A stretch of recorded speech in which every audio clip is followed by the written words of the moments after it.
In my favorite movie, which is The Princess Bride, hands down, best movie of all time. So there's that.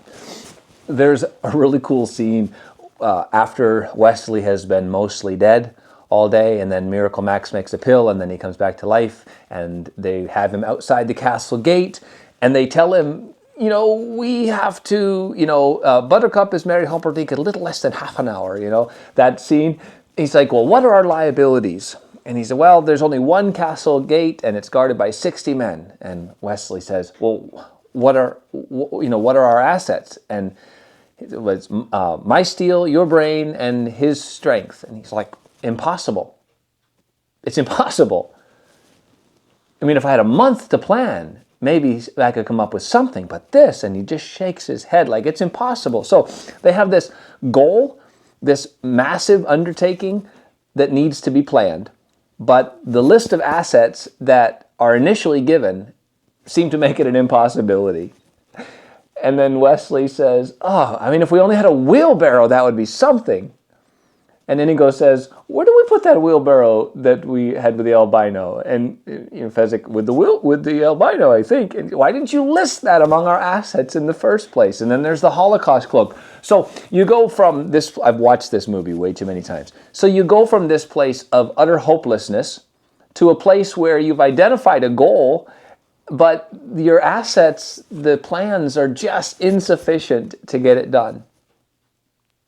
I love that movie. I really do. There's so many good lessons from it. But here's one of the lessons from that scene that I take from that scene. And that is the assets that you think you have when you first identify a goal or an obstacle are probably not all of the assets that you have. It's really, really easy to do like a first pass when you come up against an obstacle, something that's standing in the way of a goal you're trying to pursue, and say, well, I can't overcome this obstacle because I don't have X or I don't have Y, or this is all I have. In those moments, if you're able to take a step back and think creatively, which is what Wesley does in that scene. Like, if we only had a wheelbarrow, like, what would a wheelbarrow do? Well, he's thinking creatively. He's like, if I had this, then I could do it. More important, maybe even than coming up with a comprehensive list of assets, is start thinking creatively when you face an obstacle. Because I don't know about you. I just know me. And I know if I shut down my creative thinking when I face an obstacle, it gets larger and things get darker. It doesn't matter whether you think you have what it takes to overcome a given obstacle. If you want to see hope levels rise, give into imagination and creativity. I mean, get creative. How would you solve this problem if you had the tools that you needed? So don't worry about whether you have them. Don't go to the tool shed first and look at the tools that you have and then say, well, I don't see anything here that's going to help. Think of a solution. Think of a way to overcome it. Because in the process of doing that, you may discover that either you have the assets needed and didn't realize it, or somebody in your circle may have the tools necessary that you can bring to bear on that problem. And I know that The Princess Bride is just a stupid movie. Your life is much more important than that.